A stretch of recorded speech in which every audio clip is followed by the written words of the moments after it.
All right, man, we are back for another episode. And, man, Richard, I feel like we've actually had a little bit of a break. Has it been a while since our last episode? We've had too long of a break. I don't like these breaks. We've had Thanksgiving, so Thanksgiving was good for you? It was good. Yeah, it was good. But I didn't get no pecan pie, so I need to make up for it come Christmas. Is that always the staple? Is pecan pie? Pecan pie is the best. Oh man, yeah. I had some pumpkin pie this year with some non-dairy whipped cream, and it wasn't the same. No. Dang it, my wife's gonna listen to this. No, yeah. Actually, she never listens to any of these episodes, so I'm safe.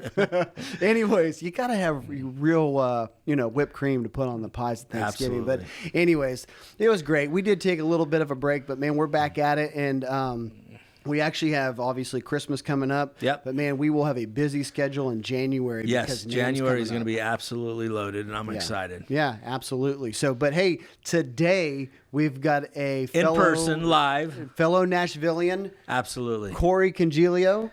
Welcome. Welcome to the show. Thank you. Thank you. Man, it's great for you to be here. And, man, we're excited to kind of pull on you for some input on the music industry as a whole, but specifically what you've got going on. So, man, thanks for coming in. Oh, thanks for having me. When I saw this kind of, I think I got followed by your Instagram account, and I was like, this is a genius idea for a podcast. Oh, did you hear that? Genius. It's genius. So that might be the only we'll time. We'll cut that out and use it again. You can tell your wives. It's not going to be the only time I've heard that. That's right. But seriously, it is. I mean, there's so much to talk about. I mean, the thing is, when people say, what would I do a podcast on, or what would I do a YouTube channel on?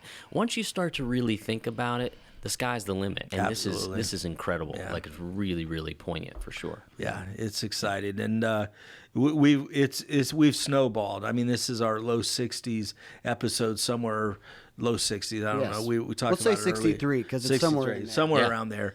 But we're excited about it, and we've gotten a great response over the last little bit, so we're very blessed. Great. And we appreciate you being here. Oh, I'm glad to So let's kick it off. Yeah. There's going to be a lot of people that are watching, listening. They're going to want to know, why the heck do we have you on here? You have a lot of stuff. You have a lot of stuff that you can show us, you can tell us. Sure. So why don't you start from the beginning? Give us a little bit of your background, maybe how you got into music. Kind of tell people a little bit about yourself. Well, I think what's important is that, and it's kind of a natural connection here, because my life as a professional guitar player would not be where it is without music retail. So I grew up in New Jersey / Pennsylvania, because it's right on the border. My zip code was New Jersey. And I would go to this music store, great retailer in New Jersey called Dave Phillips Music and Sound, and I grew up going there all the time. My family members have purchased stuff from there way back in the 70s. They've had some different sort of small chain things here and there. I haven't kept up lately, but that kind of sparked me. I mean, I remember literally paying for my first guitar with rolled change. Like finding pennies and quarters and rolling the change to pay for it. And that kind of really sparked me for sure. And then once I bought a guitar, kept going there, playing all the ones I couldn't afford. Yeah, sure. And then they hired me, and I was like 18, and I was taking out the trash and stocking shelves and kind of doing whatever they needed. And I started to kind of make the connection between there's actually a cool thing here, because I can get discounts on gear when I work for them. And then once I moved to Pittsburgh to go to school at the Art Institute there, I was playing a lot of gigs, but I was meeting a lot of people, and I started working for folks out there. And Don Hollywood at Hollywood Music in Pittsburgh hired me, and I worked the dock, and I was unloading trucks and stuff like that. And then they made me assistant manager of a satellite store. So I quickly jumped through the ranks right there. And once you're working in a music store and you're of like an adult age, and you can actually, show up on time and act like an adult, and do all that stuff. It took me a long time. We're still working on that, but we understand what you're saying. Nobody has it licked, right? But I met factory reps, and the factory reps became my friends, and one of them, who was my Fender rep at the time, said, "Hey, I'm from New Jersey also. I just moved to Pittsburgh. I don't know a soul. Do you want to go hang out?" And I was like, "Okay." So we get some beer and some pizza and hang out. We become lifelong friends. He's like a big brother to me. And he's helped, it introduced me to some situations that I was able to capitalize on. So it's always been 1 foot in music retail, or MI as we call it, whatever, and also playing professionally as well. And I really don't know where I'd be without having those friends, because most of the people that are in MI are players as well. So they understand it, and they understand like the value of you doing your creative thing too, but also being able to like show up, put on a good presentation, and then fill out an expense report. Yeah. Oh yeah. which a lot of people will struggle with. Yeah. So Especially guitar players. yeah, exactly. Yeah, I had to learn like everybody else. But it's I wouldn't say murky, but it's been so many different things that I've encountered in playing guitar for a living and kind of supplementing my income with work with manufacturers. Yeah. But it's funny because it all connects, and I'm just trying to rifle through my brain. But when I was in Pittsburgh, I got the opportunity to work with the Fishman Company. Oh, okay. They were putting out a line of acoustic friendly effect pedals, delays, reverbs, modulation effects, and they worked on a parallel level control, so they were like more of a effects bus sort of a thing, in a mixer, didn't color your acoustic tone, all that stuff.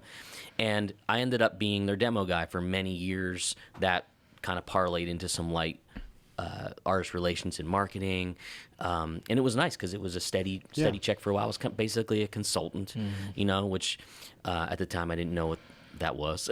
Yeah. But it was great, and sometimes it'd be a lot of work, and other times it would be I was just kind of bouncing around to a music store and demoing something and teaching some lessons and stuff, because I was always teaching privately on the side, sometimes at music stores, but then I started doing some private at-home lessons where I was doing house calls, and I had my map all figured out, where some kids I was doing two at the same house, and some were right across the street, and and when you're working on your own, like you're getting all the money, you're not paying rent to any studios or anything. So I had it really figured out, but I was really longing to play more, to be on stage and to be in a studio. And my ex-wife knew that as well. So she said, you go do what you want to do, I'll do what I want to do. We shook hands and walked away, and it was very amicable. And I found myself back in Nashville because I'd lived here once before. And it's been all upside ever since. Okay. I remember more about my life in the past 7 years than I did before that. So that's how long you've been back? 7 years. Okay. Yeah, exactly. Okay. And I can't believe it's been that long. It feels like just a blink, for sure. Like some of the things I remember, I think, oh, it happened 2 years ago. It's been like 5. Yeah. Oh, I know. Time flies. Did you start out as an acoustic player? No. And there's another funny story that I'll sort of connect to that. Fishman didn't want the acoustic pedals to sound like an acoustic player. They wanted it to be like ping pong delays and phase, and big walls of sound and reverb. So I was like, oh, okay, I can do that. And I was like, I don't have a really good acoustic guitar. So they sent me an acoustic. They sent me a great Martin OM21, all the pedals. They sent me their Aura technology and an amp, an acoustic amp. Wow, and I was man, like, what a gig. Oh, man, it was like Christmas, And I would tell them I didn't have a good acoustic either. And for a guy that never got a lick of gear and free for his life, much less discounted, aside from working in the music store, it was awesome. Yeah, absolutely. And they were really good to me. So what happened was, this is 2007-ish, 2007. Okay. And creating video content for the internet was not an everyday thing. And they didn't really have the ability to do it, so they partnered with some companies, and oddly enough, the company that was shooting their demos was TrueFire. Oh, really? Oh, Okay. Yeah. So I go down there. I've got all my acoustic little things together, and it's sort of my own brand of acoustic playing. As an acoustic player, I'm basically like an electric guitar forced onto an acoustic. I can make it. I can bring the instrument's voice out, but I'm not Joe Robinson or Tommy Emmanuel or anybody like that. Although those guys have been super gracious Monty to me. Montgomery? Can't be him either. Yeah. I don't think anybody can. Yeah, geez, no. It's like that guitar is screaming for its life at the end of the day. Oh, I know. But anyway, so we're shooting these product demos at TrueFire, and they said, hey, do you ever teach? And I was like, teach? I got like 50 students a week. What are you talking about? Like, of course I teach. And they said, oh, well, that's what we do here. And I was like, oh, really? I didn't know that. Because I saw all these pictures around the halls of like Johnny Hyland, Arlen Roth, Tommy Emmanuel. Was that here in Nashville? No, they are in the St. Pete area. Oh, okay. Florida. And I was like, wow, this is cool. They must know a lot of guitar players. Not realizing that that's what they did. They started as notes on call in the back of like guitar magazines where you'd call literally on the phone and there'd be a pre-recorded guitar lesson. At least I think that's how it Really? worked. Yeah. Interesting. Yeah, so really brilliant concept, and they were forging and continue to forge new ground all the time. They're really great. And they said, well, you should do some acoustic stuff for us and do these other courses. They fly me in. We do this whole acoustic course. Kind of really doesn't take off. We don't really agree on the end product. The story's old, but they let me borrow an electric to go to a blues jam. I apparently impressed some folks at the blues jam. They said, how come you didn't tell us you played electric guitar or blues or anything? They said, send us some clips of you doing this. Within like a day, they call me back and they say, hey, you're going to shoot a course called 50 Texas Blues Licks You Must Know because you can do this thing. And I was like, okay, great. And there it was. I put the material together. I was terrified. Man, put it together, and it sold like gangbusters. That's the phone call everybody wants. Exactly. It was awesome. Yeah. Man, very cool. So, but that was obviously, you got in the door with Fishman. Right. But then True Fire kind of saw what you had and kind of said, hey, we've got to do some other stuff. Exactly. Okay. And it's been a great partnership. I just finished my 19th course with them. So, yeah. So just under 20 courses with a really great company that's been That's really got to be hard not to get redundant. Do you ever sit there and go, man, I feel like I've already done that before? Yeah, they do a really good job of helping you. Like every guitar player will bring an idea to them, and they said, okay, well, there's 3 courses there. Because you can break it down. Here's the rhythm course. Here's the lead course. Here's the this or that. The phrasing course or the. There's always a way to. They know how to pull content out. Yeah, and I'm one of the guys like. I'm lucky that I actually had a lot of interests in different styles. So I've taught a bunch of blues courses, a few country courses, a few acoustic courses. I'm not going to teach like the traditional finger style boom chick kind of thing, but I can teach you. One of the courses I did was teaching an electric guitar player how to jump on an acoustic and say, I got to play a solo on one song, and my rock pentatonic licks don't work. Yeah. What am I going to do? Use some open strings, play some intervals, play some, So that I created 10 sounds, 10 solos that have different sounds. Some are like kind of like praise and worship type things. Other ones are country, rock, bluegrass. Because somebody's going to get I was in that position. That's just my own experience where it's like, oh man, I got to play a solo on acoustic. I don't know how to do this. Yeah. Yeah. Yeah, and maybe some of the trick too is actually watching acoustic players try to jump on an electric. It's like it's just a different monster. It's a different thing. They press the strings down too hard. They know it's the wrong feel. But anyway, exactly right. So man, that's interesting. But going back, obviously, when you were growing up and you were first learning how to play guitar, what were your influences? What did you listen to that kind of paved the path for you? I mean, when you grow up in the Northeast in the 90s, like your world is either like a sort of alternative rock, metal, or Stevie Ray Vaughan, because he was still the guitar hero of the time. He died 90? He died in 90. So I started playing guitar then, pretty much, and at that point I was devastated and went back and just devoured every Stevie Ray Vaughan and Hendrix, and then it was Albert King and Freddie King and Albert Collins and all those people I kind of really got into. Yeah. And then I went all through high school, and I remember hearing a guitar player come into a music store, and he sounded like Stevie Ray Vaughan and Eric Johnson like combined, and I was like, whoa. So I reached out to him. Really great guy. I can't remember where he lives, but he's out there on social media. His name's Lee Wertman, and Lee was killer, but he was influential because he said, you need to listen to this, you need to listen to that. And I would drive an hour to his house for guitar lessons, and he said, did you ever heard of this guy Robin Ford? And I was like, no. And then once I did, it was all over. And I was like, oh, so this is like blues on 10. This is like something I'd never heard before. So from that point, I really started to go into more of this improvisational thing that took me into fusion and R&B. But then also around that same time, well, actually it was probably 2005 or something, I was watching the American Music Shop show and seeing all the great, players in the house band. And I remember seeing Brent Mason play, and I was like, what is that? What is that? Yeah. I've never, because I didn't grow up. He's a beast. I didn't grow up listening to country, like some folks in my family did, but it wasn't instilled like it is down here, where it's just like it's gospel, and every kid comes out a picker, pretty much, So I took as much of that kind of technique and style as I did, and once I realized that nobody is that kind of player. I think unless you're really, I wouldn't say you're born into it, because there's plenty of like European guys that are great country players and so on. But I just had to take from it what I could and then move on. Yeah. And this was when you were in the Northeast? Yeah. So I moved down here once in the early 2000s. Some things didn't work out. I moved back to Pittsburgh. So living up there, listening to Brent Mason was kind of probably different, huh?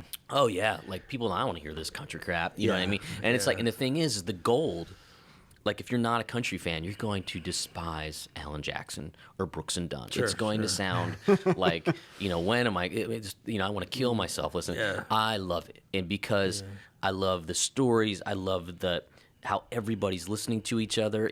I do sessions, and those songs are done in probably 2 takes. It's just like, that's hard to do. It's as hard as playing Spain with Chick Corea, in my opinion. And somebody's going to, like, not agree with me on that. But come on. Get a number chart in front of you, and when the needle drops, people do not realize how good some of those session players are. Mm-hmm. I mean, especially listen to what Brent's played, and it's probably his first or second pass at it. I know. You know what I mean? Like, I have to write that out and then learn it and then play it. Yeah. But I got a lot of heat on that. For sure, and I migrated a little farther west to West Virginia and Ohio, and met people that actually played with Brad Paisley when he was a kid and stuff like that.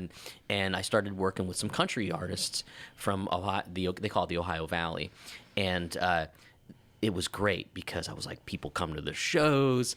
There's girls there. There's people that want to like actually hear you instead of playing, a bunch of fusion songs in a restaurant where you're told you're too loud. Like, I literally one time we were setting up the drums, and the drummer played on his hi-hat, and he went and the manager ran over and said, "Can you guys turn it down?" Can you turn like it that down? Fast? And I was like, I've spent my whole life. I'm a drummer. Are you? There you go. My whole life, people just like, can you play? Drums are too loud. Dude, I have to admit, I was the opposite. Being a guitar player, I always wanted the drummer to play louder. I always wanted the snare to hit harder. I just thought it just made everything sound better. But well, I mean, I need, like, if I'm tracking or something or whatever, practicing, I want the drums to be just killing me, because I know if I'm with you or behind you, you're I'm feeling right. it. It's how you get into it. Yeah, exactly. So, well, man, obviously, great background, man. My goodness. It's so varied, you spent for sure, pretty much your entire life just being a student of the guitar, which obviously leads to. Well, student of music, playing the guitar. Like, I look at some people like if I go back to like Tommy or Joe Robinson or somebody like that, or even like Ched or Buster B. Jones or Jerry Reed.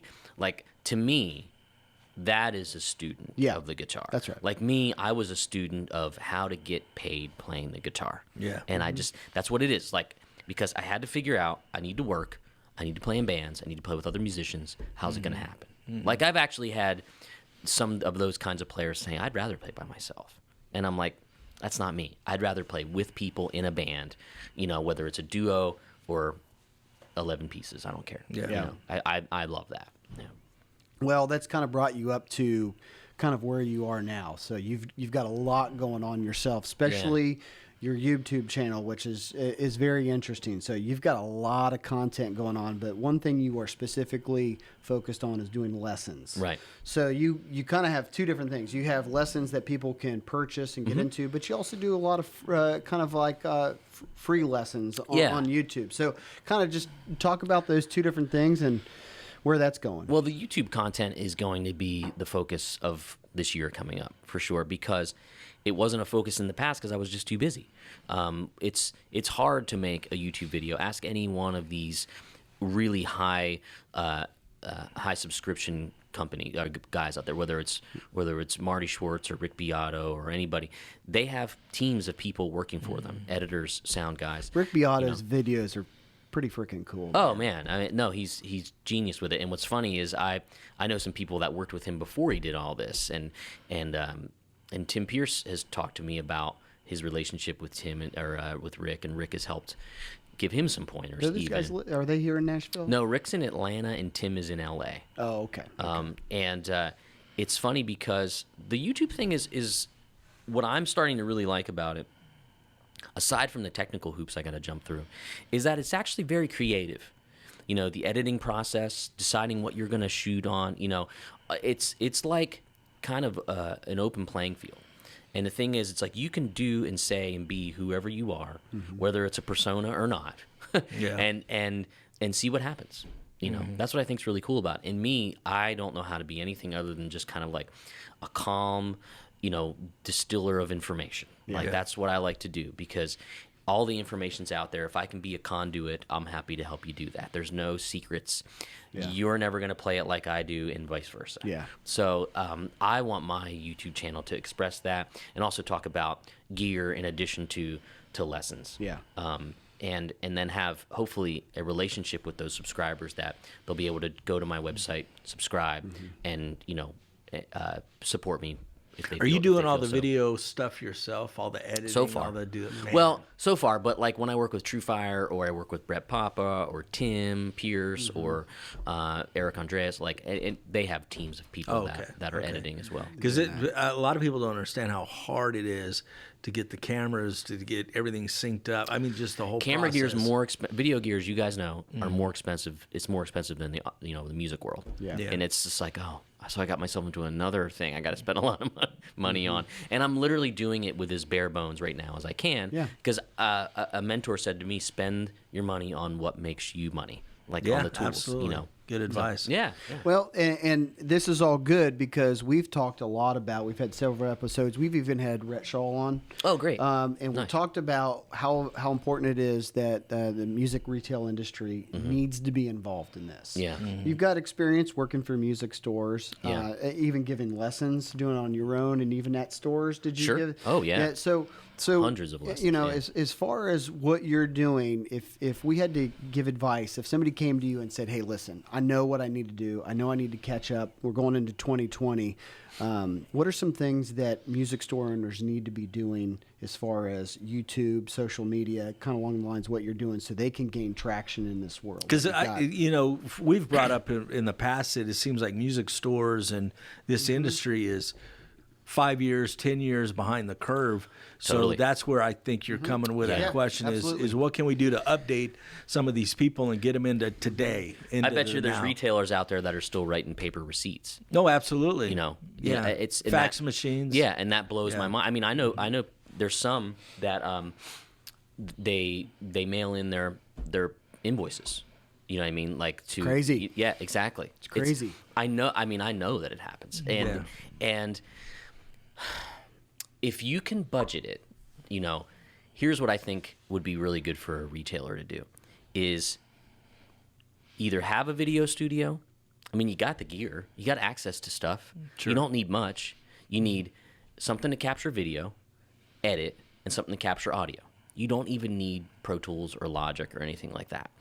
You could use a Zoom field recorder or whatever. You can do it for a budget. I mean, those acoustic letter guys kill it with an iPhone. Oh yeah, absolutely. I've seen them use a little interface with a SM81 or some like nice KSM short. Like the microphone's worth more than their entire rig. Going and it's gorgeous lighting. It's phenomenal. Now I might be this close to you when I'm like, sure. But they make it work and they do a fantastic job.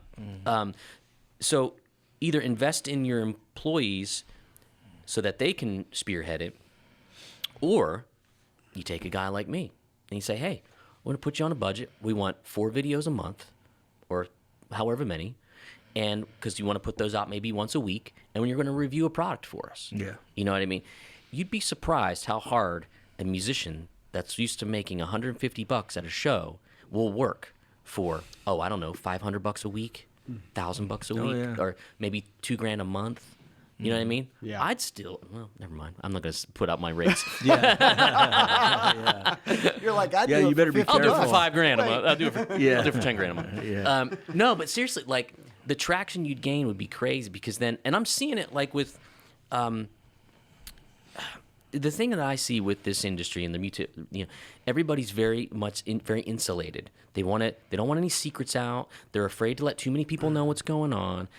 But that's not the rest of the world. You can find out anything you want to find. There are no secrets. There are no secrets. So as far as manufacturers go, pull the curtain back. Like, let somebody work for you that has a broad outreach. You know what I mean? It's just like, you got a guy like me that's loyal to one of the, the oldest guitar company in the world who's still privately owned. You know what I mean? Or works with one of the the premier, I'd say, recording company in the world, Universal Audio. Like, I have these alliances with these companies that, because I'm lucky enough to be working with them, but like I wave the flag, sure. and I don't get a weekly check or a monthly check. So it's like, imagine if you did do that for somebody that's got some visibility. Well, I hear you also saying that the manufacturers are not utilizing the resources out there like yourself as much as you think they possibly can. Is that correct? Well, yeah, I'm seeing it too. Like, and I don't want to put words in your mouth. No. Well, I think here's the thing: the social media world that we're in is the Wild West. There are no rules, and there's no contractual obligations for the most part that I've ever seen. It's like, if you want, let's say, you got a Pete Thorne-esque type of person that you've done some work with, and maybe you're a company like Fender, okay? And you say, wow, we love what Pete does. He's brilliant, and he is. Like, I've learned so much from that guy just by watching him. I only met him a few times. But what if they said, hey, we're going to put you on salary, because not only are you going to demo Fender guitars, amps, acoustic, you're going to do all of our other brands too. Yeah. Do you know what I mean? Yeah, sure. Now, the musician part of it, I'm separating the musician from the business person. The musician might say, I don't want to box myself in. I want to have the freedom to do this other thing. I have relationships with other companies. Now, that's where I'm at. But there's nothing saying that a company can't contract that person to do X amount of videos so a many year. videos. You know what I mean? And still have some, because you will figure out who's loyal to you and who you can really invest in. I like to think I'm one of those guys. But there is a stigma with musicians, you know what I mean? And maybe because I know musicians that get endorsement deals and then turn around and sell the gear that they get. Like, it happens, and they know it too. And it's wise for the companies to be weary of that. But get to know these people on a personal level, on a professional level, see how quickly they respond, listen to what they're saying in the email, look at the way that they write the email, you know what I mean? Like, and you'll be able to see through who might be a good fit for your company or not. If that email says, what do I get for free? It might be a red flag. My favorite, I want to skip. My favorite is, well, what do you, hey, I want a discount on that, and what are you going to do for me? Yeah. Oh, yeah, red flag. Moving on. Yeah. Now, but wouldn't you say that manufacturers have been doing that to some extent for forever by, they bring on celebrity guitar players, back in the day, whether it's Eddie Van Halen or George Lynch. But you're saying there needs to be a newer approach because the way technology is and social media is, they need to maybe incorporate people that are a little bit more in the trenches, so to speak. Well, that would be my preference, you know what I mean? Because let me ask you this, is Eddie Van Halen going to invest in his YouTube channel? He doesn't have to. You know what I mean? I see it now with people that are phenomenal players that could do a great job, and they're already successful in some other field of music. Maybe they have some great publishing or something like that. That's why a lot of the famous cats, like, they don't want to be on camera for something. They don't, because it looks corny to them to say, "Hi, I tried the newest and latest, blah blah blah guitar." They don't need to do that, and I don't want to get on a slippery slope here, but I'm saying that there are people out there like myself that are good players, good presenters, and loyal people who want to have a good relationship. Yeah. Those are the people I think you can seek out, because you know what? The folks that are going to be looking up to them don't care about a legacy as much about a legacy player. Yeah. In my opinion. That's why Rhett is popular. Rhett has tapped into what people of this generation really want. That's kind of what I meant. Great presenter, great speaker, great videographer. He cuts it straight. He gives his opinion. Yeah. You like it? Great. You don't? Puts out cool unsubscribe. content. Puts out great content. You know what I mean? So he's one of those guys. You know what I mean? He is, and he did it for himself, and I admire that. And that's kind of where I haven't. Everybody's been hounding me for years to do that. You should do it. You should put yourself out there more. Well, it's just like, I'm touring. I'm in the studio. I'm making lesson content for True Fire. But it's like, okay, I actually have the ability, to do this in a way that I think would reach some people positively. So. It seems like the manufacturers are starting to turn that way. We're seeing it more and more. In 5 years, I think it's going to be huge. Yeah. But it takes people like us to have that conversation. Right. So it raises the awareness, Right. the acceptance. We've talked to some of the manufacturers, and they're actually going and finding people on Instagram, on YouTube, on all these different channels, and saying, hey, these guys are influencing people. They're going to be our next generation artists. Oh, absolutely. You know, and it's really intriguing because they may not be going, there may not be as many bands that they're going after, but there's more people on social media. It's kind of weird. No, it is kind of weird. And you're right, it is happening. And I watched a documentary once on social media influencers, and the money they can make is ridiculous. But it does work, because here's the thing that's valuable about me or Rhett or Brett Papa or somebody like that is, we represent the everyman player. Yeah. You know what I mean? Like, I played on big stages. I've had some really nice experiences. But at the end of the day, I got to pay my bills by playing guitar, and I have to save up for that piece of gear just like everybody else. Now, I've gotten some great gear at some lovely discounts and gifts. Sure. You know what I mean? Like, I've been doing it long enough. I've spent hundreds of $1,000s in this industry. I mean, I would love to see what my Sweetwater history looks like, when I was building a studio back in the day. Yeah. I think, like I said, that's the appeal of some of these influencers. But some of them, like, what I'm seeing with, there was a story about a dude who was in a Dunkin' Donuts commercial that was only available online. Because what happens when people are watching TV and a commercial comes, they pull their phone out. So if you can get them, looking at the advertisement on their phone, that replaces the normal. I'm sure networks hate this, kind of a thing, because they have to they have to sell ad time too. But it's just an interesting place that we live in. That's where the influence is being made. It's huge in like the makeup industry and clothing and all that kind of stuff. Clothing and stuff is huge. Yeah. I mean, I have a friend of mine. He's in the movie side of things down in Florida, and his daughter is in New York right now going to modeling school. And last year she was a senior, and she actually got sent clothes every single day to wear. Wow. So she had new outfits every single day. It's amazing. By these companies giving them to her because she was an influencer and she would wear fashion stuff. I actually seen on the news to where she was talking about graduation pictures and dresses and what they should wear and whatever. They were interviewing her, and I'm like going, my goodness, I remember when she was a snotty-nosed little kid, and here she's a senior now getting ready to go to New York, a big prestigious place, and she's a model, and she gets clothes every single day. Every day. It's amazing. You'd see on Instagram a new outfit that she would have on. And I'm just like going, my goodness, she's probably 18, 19 years old now, and tons of followers, tons of people follow her. Yeah. And she gets kickbacks when outfits sell, she gets credit for things. And I'm kind of curious on how much she makes. That's another thing that I would love to see happen for influencers in our field is, and again, if the folks at Martin are listening, I'm not asking for anything. I love the way you treat me. I'm very happy. Disclaimer.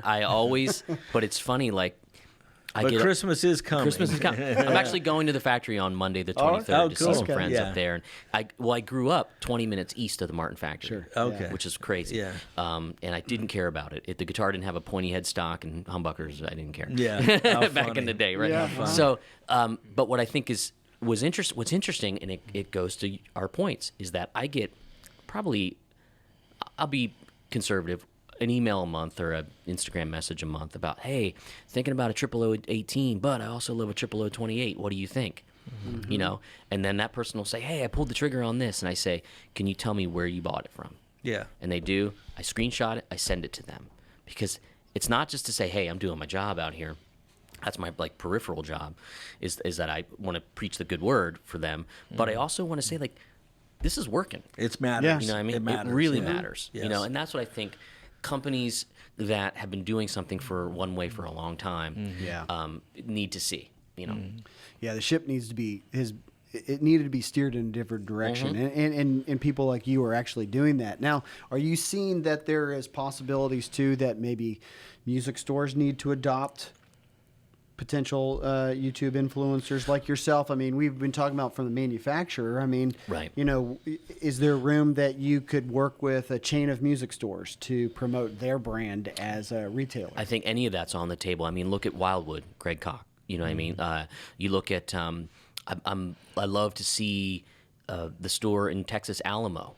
They have a presence now. And they're building it. They're working on it. Obviously, Music Villa and the Acoustic Letter, and there's loads of stores like that. And I can't say there's been. I'm trying to think if there's any more that jump out at me. I'm sure there are. I just don't know. Oh, Willcut. I've done a bunch of videos for Willcut. Those guys have a tremendous inventory of really cool stuff, and they're a few hours away from me. You know what I mean? Like, I'd go up there and do more Martin and PRS and stuff like that for them. You know, I think that could be cool. It's just how much time and manpower does a business have? And it's a risk. I'm taking a risk with some things I'm doing in 2020, but I'm betting on myself. And hopefully that works out. And hopefully those stores can see that too. It's just like, I mean, I remember when I pulled the trigger for a camera that was $500. That's nothing for a camera, but it was hard because I was like, I could buy a really nice, couple pedals for that, Absolutely. Or dinner. or Or food on or the several, table. Yeah, exactly. I don't mean one dinner. I was going to say, Dave, where you you got eating, some man? expensive taste. Yeah. Boy, man, that was good. Actually, part of that too, as I was thinking as you were talking too, is going back to everything you do with lessons. Lessons has changed too. I mean, you're doing lessons online, whether people can get them for free or people can buy your services. What's happened to the lessons industry? What's going on? Is it thriving inside music stores? Is it dying? Is it changing? What's going on? I think it's always going to be something that helps pay the rent for retailers. Because when you have somebody, I mean, I've taught students as young as 6. When you have them that young up until, let's say, they're of driving age, where they can decide whether they want to go or not, or they're out of the house or something like that. I think the weekly regimented lesson in front of someone is hard to beat. And the reason I don't really do it anymore is because it would cut in on my time to make content and travel and all that other kind of stuff. But so I think music stores are safe when it comes to that, because you're still going to have those students of all those ages that want to play guitar, and they need somebody watching their hands all the time and making sure their technique is right. It's accountability and stuff. Exactly. If you want teachers to be loyal, don't charge them an arm and a leg with studio rent. A percentage. Make it worth their while to come and create, a roster of 40, 50 students. You know what I mean? Like, I worked in situations where I was teaching 3 to 9 p.m., no break, half hour every half hour.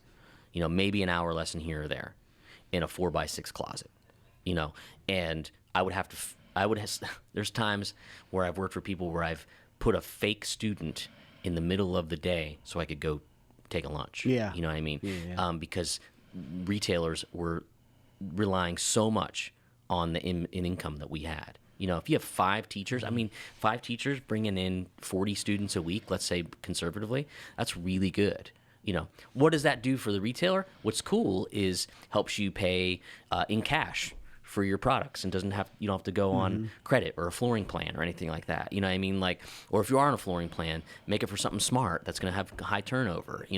Those kinds of things. Or like, but don't soak your teachers, because you want to keep good ones. And you want ones that want to be there and want to have a respectful business, be it 2 days a week or 5 days a week. Yeah. That's the way I see it. I've lived that life in a lot of places. Mm-hmm. So would you say your approach then to what you're doing is hey, I'm going to appeal to more experienced guitar players. I'm not trying to take people out of a music store. I'm just trying to give them absolutely. more content that they can gain. I call myself a guitar consultant. Yeah. So what's really cool is, in addition to taking a live in-person like Skype type lesson with me, which you can do, you can sign up for that on my website. You can a function that TrueFire has, which is really cool, is let's say they buy one of my courses and they're having trouble with lick number 26. They can sign up for a one-time private lesson with me, which I call a consultation. Webcam comes up. They say, hey, Corey, I'm having trouble with number 26. Goes like this. They play it for me. Send it. I get it. Hey, Jim, sounds really good, but, try your vibrato this way. Try your bends a little flat. I send it off. That's interesting. It's really cool, and I think I charge $49 for that. For one time. For one time. Okay. Yeah, and that entitles us to enough videos where we feel good about it. And the videos are never more than like 5 minutes usually. Yeah. Sometimes they're 10. So what's really cool? You can get a lot. You can get in depth in that amount. You can really cut to the chase, because a lot of the in-person stuff is a lot of like, hey, how you doing? How you been? How's your wife? How's your kids? That kind of stuff. So they can do that, and I have a lot of people do that with success. And it was funny. I've actually taught Bill Putnam Jr. of Universal Audio that way. He's hit me up for a few lessons, and he's like, I really like this because I can do it at my own pace. I can just ask you a question. I don't have to get back to you for like 2 weeks if I don't want to, or whatever. It's open-ended. Yeah. And I close it when if I don't hear from somebody for like, I've had some that like 3 months go by, and I say, hey, haven't heard from you, I'm going to close this out. It's just like, I'm trying to clean up my feed and keep my focus on the people that are active. And that's all through TrueFire. And that's through TrueFire. Man, that's an invaluable resource. So then we have another thing. It's the same thing. It's called ongoing lessons, where it's a monthly subscription. And that entitles us to an open-ended, almost like, it's a brilliant thing that they've created. It's kind of almost like a Facebook feed sort of thing. Your videos live there. You can go back and look at any of the ones you've done previously. It's really great. And with, how can I say it? The student can really then access for days anything that we've worked on. They can continue to ask me questions as long as the subscription is open. And I try to say like, hey, I'm going to send you a video once a week. I'm open with them to like, hey, I'm traveling. It's going to be a few days before I get back to you. They're usually okay with that. Nowadays, Wi-Fi is pretty good just about everywhere, and you can use it on your phone or your iPad, and it works really well. Wow. So I've done lessons from hotel rooms all the time. Okay. Yeah. So there's 3 ways that you can study with me for, everywhere from $49 on up. And you don't feel like that replaces a music store and it kind of squeezes them out? No. Again, I have a lot of students that they say, I take weekly lessons at a store with somebody, Gotcha. but I also do this with you just for some insight. Because it's a little bit like, I was that guy in the music store. I'm no better than that teacher. I just am on your screen.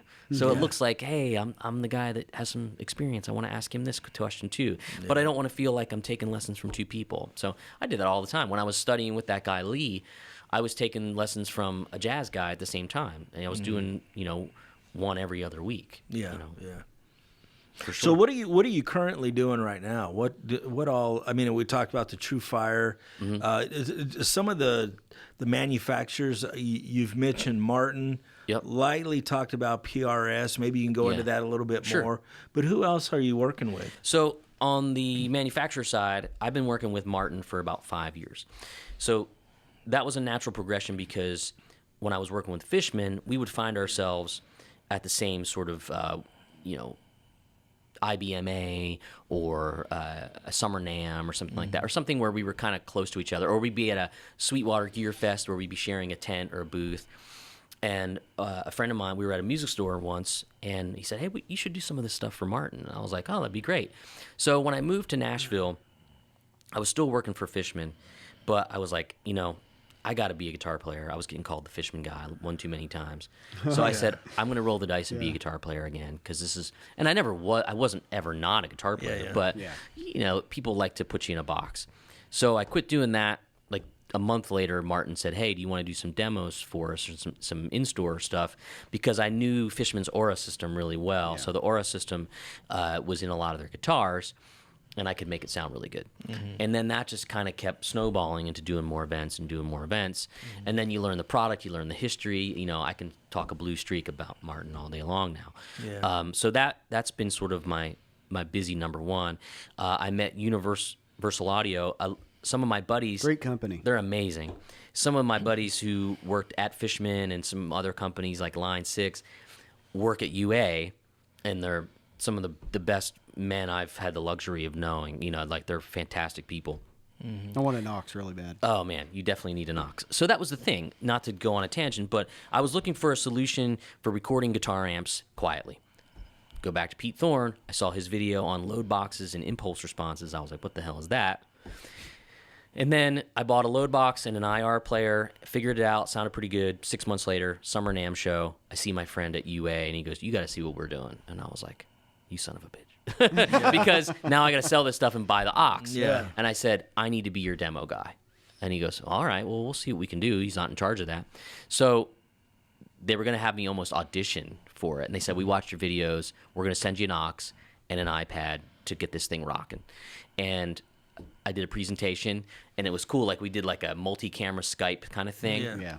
And I did it, and after the presentation, I was so nervous, and everybody just started clapping. Oh, wow. And I Yeah, was like, very cool. I was like, all right, I got it. Yeah. So I did that for 2 years, and I'm going to be going back to do that. Last year, I did it on sort of their big stage, which was like webcast and Aux won a Tech Award, Oh, cool. which was fantastic. And I think it's the finest, piece of its kind. It's the only product I've used consistently in the past 3 years. I've mic'd an amplifier. I've mic'd a cabinet 2 times in 2 years. Yeah. Because it sounds so good. So they're amazing. It's wonderful, a sort of family atmosphere.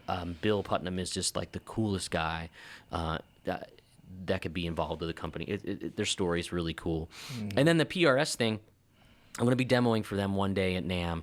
But they reached out to me because my friend Tyler Shirelli, who's a great guitar player in town, he plays with Florida Georgia Line.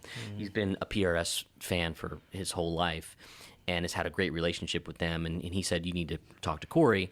And they said, I talked to the guy there, and he said, "Well, what are you playing these days?" I was like, just some I had a couple vintage Gibsons and P90s and stuff. And he goes, "Well, I have a single cut 594 with P90s. You want me to send it to you?" And I was like, okay.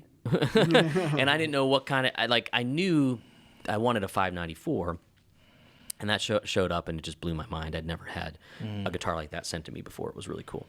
So they've been really cool, helped promote me a little bit this past year when I was touring with David Lee Murphy, and I used those guitars, consistently. They're tremendous road guitars and studio guitars, and it's been really fun, and they're making strides. They're not, just sitting there relaxing on. When you say making strides, what do you mean? So what I think they're doing is saying there's an opportunity here to grow the electric guitar like never before. We're going to partner with one of the most recognizable guitar players in the world, John Mayer. We're going to make a guitar for him and continue to kind of push the boundaries of what people think PRS might be. Yeah. And I love that. Electric guitar just isn't one or two things. There's a lot that it could be. Yeah, and they have been a company that I've noticed that they've been kind of on the front end of the social media stuff, seeking out people and not afraid to put their guitar into hands of people that are getting exposed. And a lot of it is through lessons, which is interesting. I mean, I think it'd be kind of cool to sit down and talk to them about that and what their philosophy is, because from the people that I know that play their instrument because they're loaning them or whatever you want to say, a lot of it's educational, through lessons, through whatever it is. I mean, so yeah, I think more so they're reaching out to players, and they're saying, hey, there's an opportunity here to have our guitars be seen by a lot of people. Yes, yeah. And I think that's really cool, because again, you give a guitar to a musician that's never had anything given to them before. Oh man, they appreciate it. Love it. It's almost like they've adopted the philosophy you said from the very get-go. Yeah, So, yeah, and it's working, and it's worked for me, but also it's not just because, there was a time I think back in the day where a guitar company would give a guitar to somebody and say like, all right, get out of here. You know what I mean? You got your guitar, don't talk to us. But you can call their artist relations people anytime, and they'll do the best job that they can for you. They value you. Exactly. For sure. Yeah. No, that's real cool. Yeah. It's given them a ton of exposure. It really has. I mean, more than people actually realize. Well, here's the thing that somebody in this industry said to me once. So a kid that gets born, like today, boy or girl that wants to play guitar, in 20 years, are they going to be looking at a 59 Les Paul as the coveted instrument?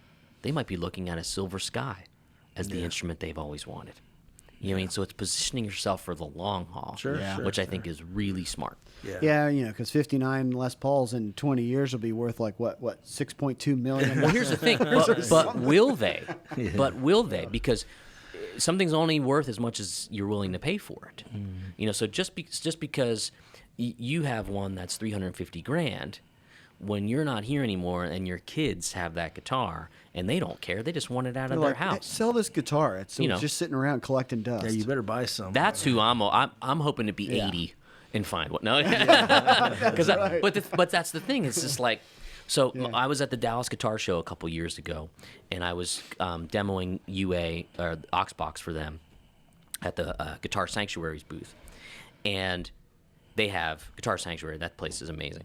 They have a lot of high-end Collings, Anderson, Sir, you name it, PRS. The guitar that was played the most was the PRS Silver Sky. Every kid under the age of 20 came in and played that guitar. John Mayer had a huge influence, obviously, on all of that. Exactly. It's so smart. Yeah. Just brilliant. And it's a good guitar. It's a really great instrument. Man, it's funny. It's just, and it's interesting how the world's changed as far as just IR or even just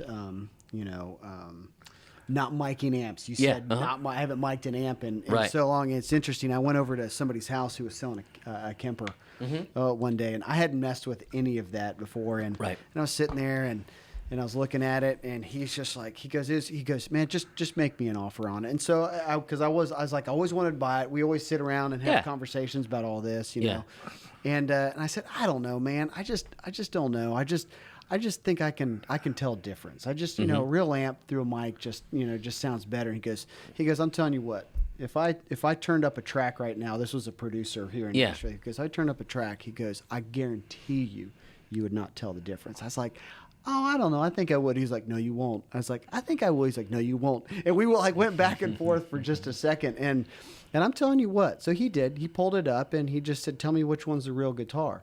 And ultimately, there was no real guitar in the entire song. It was that he used that as Kempers to do overdubs. Well, I was like, okay, I'll buy it. So I bought it, took it home. I didn't even plug it into monitors. I just put on decent headphones. Yeah. I was blown away. Oh, I was blown away. It's fantastic. As somebody who always walked around going, nah, man, tube amps will never die. Tube amps will always be around. And it was just like all of a sudden, I was dialing up one of Michael Britt's.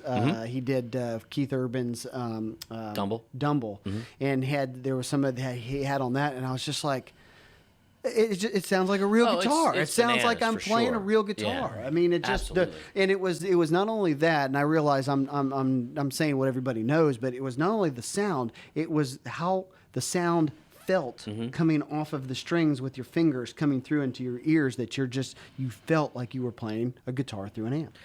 I don't disagree. So I think the thing is, it's wonderful. They're all great tools when you use them for a particular job. I will say the next step is to definitely try an aux, because their technology is different than IR's, where an IR is a static picture of something. It is a photograph of digitally of the amp and cabinet in that state, whereas aux, the dynamic speaker modeling that they have, really sort of works with what your amplifier is doing. Okay, so that's kind of next level, right? My journey was, it was 2016. I needed to upgrade my solution. I was using an Avid 11 rack for years and getting great results as a modeler. I think those guys have gone and made Headrush now. Oh, okay, Is that their thing? I didn't know if I wanted to do Helix or Kemper or Fractal, and that's when my friend said you should check out load boxes and IRs. Anyway, so that's that whole story. I was afraid of getting to know. I don't have the time to learn pieces anymore. The cool thing about aux is you plug it in, you pull the app up, it looks like a speaker cabinet, it looks like microphones, you turn it up and you go, and it's your amplifier, which is really, really cool. So I just didn't want to get into a place where I had to learn another plastic digital box. Yeah. And that's not to slam those boxes. They're great tools. I've made tons of recordings with those types of products, and they always are great. But I was in Southern Grounds doing a couple of tracking sessions a few weeks ago, and the engineer said, do you have a cabinet? And I was like, well, I was going to use aux. He was like, oh man, he's like, we got that room. I'd really like to use it. So the next day, I brought a 112 cabinet. We put a M1. We put in 116 and 57 with a RCA room mic. I mean, show's over. Like, it was amazing. Yeah. You know, but when you got a great room and you have the ability to use it, you know, and the guys that created aux would tell you the same thing. Yeah. You know, they're like, but aux is created to pay homage to the way guitars were recorded, which is guitar, turn it up, microphones, room sound, post effects. So it's not a do-all box. You know what I mean? This is a guitar recording system is what it's called. Yeah. Yeah. Actually, I remember post effects is so weird because I remember as a guitar player, a lot of times that's so weird. Yeah. I remember being in the studio one time and the engineer was like, "Hey, do you think you could take the delay off of your guitar?" And I was like, well, why would I do that? Yeah. You know, and he's sitting there thinking post effects. Right. Well, we'll add all that stuff later. And I'm just like, well, that doesn't even make any sense to me because I'm trying to play a guitar part that's got that in it. Right. But that was the first time I'd ever thought about pre and post effects in a recording studio. So people do think about that. I don't. Well, do. in Nashville, it's common to commit. We commit effects all the time, Yeah. and we just trust. I mean, the guitar players here are so good; they know they're not going to make a mistake with delay time or too much delay or any of that kind of thing. I've rarely heard a situation where it got out of hand, but there is a quality of sound to having it in post, And that's where it's lush yeah, and it's that's just. right. I mean, you know, Those it's are engineers. fun. They have committal issues. but it is because, you know, they're sitting there thinking, hey, let's get the raw tone of what you're Yeah. doing, and then let's mess with that where, you know, a guitar player might be going, well, that's kind of actually part of my tone. But anyways, I But get that. in the image of classic recordings, Van Halen, Hendrix, people like that. The cool thing about aux is there's loads of presets that get you into the ballpark of some of those, and it's not willy-nilly. Like, these are folks like James Santiago who has researched how Hendrix's guitar bled through the drum overheads. Do you know what I mean? Or when he played the solo for The Wind Cries Mary, he did it when he was doing the vocal take, and there was so much compression going on that it pushes that guitar sound right to the front of the speaker. It's remarkable. Some of the the panned reverb of Van Halen and stuff like that. That's all from post effects. Yeah. And I didn't know if that was post effects or if that was just a room mic. Was it a room mic? It And then could they be bled that room mic in? Or for what? Eddie, like throwing that, you know, you'd hear his guitar on the left and the right. I You'd don't have know. to ask an Eddie, aficionado for that. But that being said, these are the things that people think about. I think it's a especially in panned Universal plate Audio. reverb. They're Yeah, thinking like about these if I'm things. thinking correctly, it's a plate reverb that's panned. You know, but again, that's the depth that they're going into. Is because you might say, "Man, I really love that. I'd like to get somewhere close to that." And you can change the cabinet, the mics. Maybe you're using a different amp. You know, and you can kind of just experiment. From All there. right, man, I'm sold. I need to. Yeah. I need to get one. I need to get one. I'll bring it down. You know, anytime you want to check it out. All right. Okay. Yeah, that's Well, kinda- let's do it. Occasionally, Yeah, that's let's bring it down. you know, that's what I do. Yeah. So, but man, I don't know. There's a whole lot. What you keep talking about that 2020 is going to be a big year for you. Is there anything that you want to spill out about 2020? No, it's just going to be a different year. I'm going to prepare to put more content online. I'm going to spread my outreach of lessons even further. I'll be launching a new course very soon. We're going to do a pre-sale. I don't know when this will air, but it'll be December 20th, and then we're probably going to launch just before the new year. It'll be a blues course in conjunction with my friend Brett Papa, affectionately known as Papa Stash on YouTube, brettpapa.com.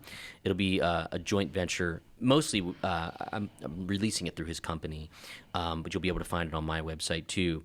And it is a blues course that is for the late beginner to intermediate player. If you followed me, you're saying, I've done that with you already. I know that. But it's twice the length of anything I've ever released in the past. There's a whole gear section. There's interviews. So there's all this kind of stuff that you don't get in a course that's only an hour or a couple hours long. What's great about shorter courses, like I will do with TrueFire, is they pinpoint an area, and they're very specific. This is more sit down with me, long form. We'll have a conversation. I'll show you some things. And I staggered it. For instance, let's say a 12-bar blues. I'll give you 3 12-bar blues solos all over the same track, each one increasing in difficulty, and there'll be rhythm accompaniment for each one, where a lot of courses just teach rhythm and lead. This will teach both for the same example, because a lot of times people would say, well, what would you do over that rhythm example, or how would you play a solo over that kind of thing, or whatever. So it's a lot of information, and it's I'm really excited to kind of branch out to work with some other folks that push me in other directions. It's just like working on a different record. Like, you work with the same producer for a while, you know what you get. You get a new, influx of motivation from someone else. Is this part of the In the Jam? No, so In the Jam is its own kind of unique thing with TrueFire. So I'm glad you asked about that. In the Jam is really cool because TrueFire has created this amazing interface that basically I sit down with a track that I did all the most of my backing tracks I do myself. These are with real players. I wrote some songs that are pretty easy songs, but they sound like ones you would know. Yeah. Ones that sound like something you'd play at at a gig or a jam session or something like that. And I play how I would solo over them. And the interface that TrueFire has is different than a course, where everything's transcribed and notated, but you can solo and mute. There's commentary, almost like a director's cut kind of thing. I can tell you what I was thinking during the rhythm part or doing the lead part. There's keyboard solo, so you can play a rhythm part while the keyboard player is taking a solo. And I used my friend Danny Young on drums, who's a great drummer in town. You should have him on the retail show because he makes a product called the Junk Cat. There's a company called Bald Man Percussion that he's a partner of. And they make this really cool percussion device called the Junk Cat. And he's local, and he's a woodworker and killer drummer, plays with Dan Tominski. I play with him with Lucy Silva. He plays Brandy Clark. My friend Tommy McDonald, who plays bass with David Lee Murphy. He's done some Buddy Guy records. He's a great blues all-around bass player. And then Billy Justino, who plays with Brothers Osborne on keys. So it's like heavyweight players on these tracks. And that's the thing. You get all the tracks for free, too. And it's kind of like an online jam, basically. So that's a really cool product. And it's funny because the sales on that have been picking up over the holidays. So it's like, people maybe want to jump in and play some stuff they might know, or the songs are easy, anybody can learn them, and then you can just kind of go for it. Yeah, I was playing around with them, and they sound fun. Yeah, it's really, really cool, especially all the self-mixing you can do with it. It's really cool. Okay, very cool. Yeah. Going into 2020, do you have anything as far as an artist that you're putting out yourself as far as music? Just started talking to a producer and an engineer friend of mine about recording some new music, and that'll be the other part of the focus, is in addition to that, I'd like to release some new music, play some shows in town, kind of partner with some of my guitar buddies and see if we can't actually put some music, put some shows together. Really have some fun. Yeah. Well, hey, obviously there's a website where people can enjoy everything you have to offer. Tell us, how can people get a hold of you? They can go to my website, CoreyCongilio.com. There's only one. Spell that out. There's only one of me that exists. That's so even when you're close, that's complicated. Yeah. It's not like Van Wiener Schnitzel or anything. So. But no, it's Corey, first name, and then my last name is Congilio. Not too bad. Yeah. That's CoreyCongilio.com. Exactly. Yeah, you guys got it. Yeah, man. Yeah, I Awesome. checked it out. I thought the website was great. I mean, you had, from what I could tell, you click on the courses. You had 18 courses up there. Lots of content, which is good. Yeah, totally. lots of good and content. there'll be more all the time. And there's a store section where you can, if you choose to do like a Skype or in-person thing, you can work on it. You can contact me through that. Awesome. Yeah, just sign up for a subscription. I recommend everybody checks it out. Yeah. Great. And Appreciate everybody gets a lesson for Christmas. That'd be awesome. Wouldn't that be fun, huh? Yeah. Or give it to your favorite It's guitar gonna be player. Plenty of sales. There's sales with TrueFire. The course I'm releasing with Brett Papa will be on sale. There'll be some. When you do a pre-sale, you'll be able to look at some stuff early. Awesome. And if you subscribe, just stay tuned because I might be doing some other things. Very cool. Man, very cool. Again, obviously everybody needs to check out your YouTube channel. Man, there's just content for days, even just interviews or conversations that you have with people. So, but I don't know. Is there anything we missed that we want people to know about? You guys are on it, man. I mean, this is like such a good, again, like I said, concept for a podcast because as you're going to get such a cross section of folks. You know, I mean, people that know about retail, people that are just maybe players, or people that are not players but in retail. You know, so this is valuable information for sure. Yeah. It's amazing the amount of people that are actually involved in the music industry. Yeah. You know, and I know a lot of people get it confused when they say music industry. They think album Records sales and that stuff kind of like thing. that. But man, just the music retail side, there are a ton of people that make a living on this side of that music label. And Absolutely. man, yeah, we just want to be involved in it. No, I mean, it's a great platform. I think it's going to continue to grow. Well, we got to have you back sometime. I would love to. Yeah, we got to keep in Anytime. touch. Yeah. And Yeah, you'll for be sure. at the Winter NAMM show. I will be. I'll be at the Universal Audio booth there. I never remember need the to swing hall. over and say but, hello but to you, please so. do. You bring a camera and a mic if you need to. But I'll be doing one PRS thing on Thursday. Probably in like the 3:00-ish type area. I know they're we may they're have to launching catch some new up with stuff. you at some point. Yeah. Let's do it, man. Do a quick hello chat. That would be fantastic. Yeah, because we'll be out there doing some podcast, and we go out there as buyers to buy product for great. what we do. You know, Awesome. So it's fun. It we're really excited. is. We're It's excited. the event of the year. Yeah. Absolutely. Well, man, Corey, thank you so much. Thank you. Appreciate it. Appreciate it. And Absolutely. yeah, we'll go to the website. go to the website. Spell it out. What? Oh, you spell it out? Corey, Corey Congilio, Congilio. Find me on, jump on my Instagram and my YouTube and, Yes, and that's subscribe when you another good can. place. And happy to, connect with you there. Awesome. Appreciate it. The Music Retail Show.